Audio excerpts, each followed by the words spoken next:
Nancy Pelosi to make some remarks. Thank you very much, Madam Chair.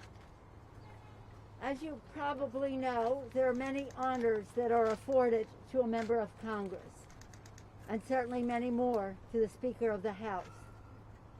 But nothing surpasses the honor of being with the Black Caucus today when we have seen a step in the right direction for justice done.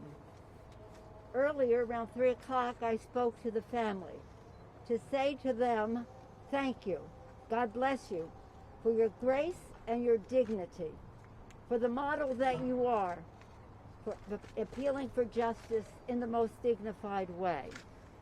They are in search of justice then, and now they see this giant step. But as our colleagues have said, it's not over. They complimented the Congressional Black Caucus for its role that it has played in all of this.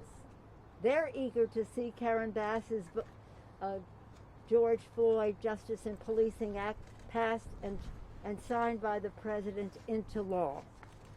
All of them. Well, Pelosi has become a star. Rodney and Terrence, the brothers. Bridget is their sister. We all know Ketta, who's a force of nature within the family.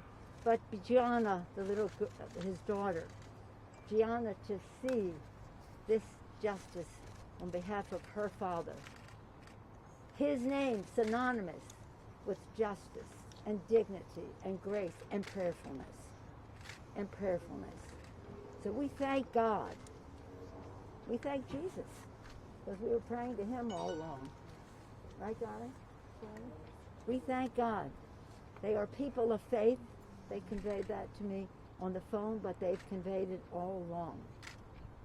So as it'll be 8 weeks, according to what the judge said on this, before we know the sentencing, but that's part of the justice of it all as well. Mr. Clyburn has been a solid, steady force for all of us here, because this was a traumatic.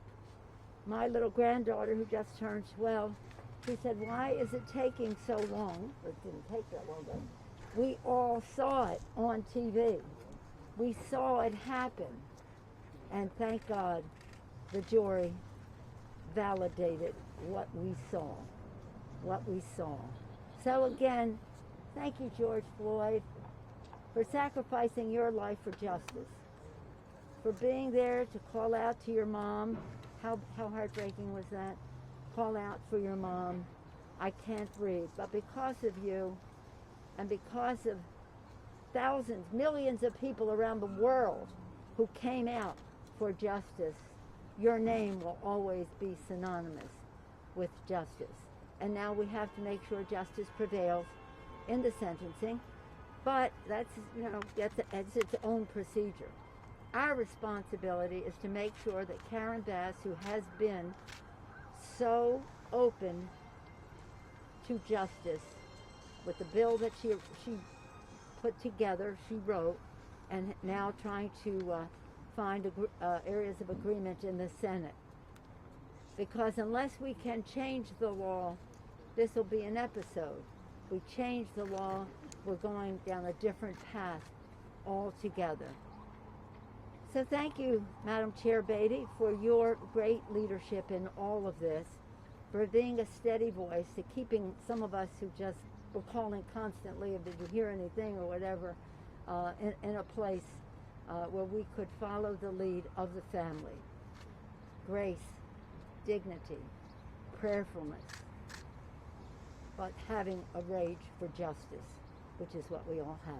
With that, I yield back to the distinguished chair of the Congressional Black Caucus. And let's hear it for the Congressional Black Caucus. That's an applause line. Thank you.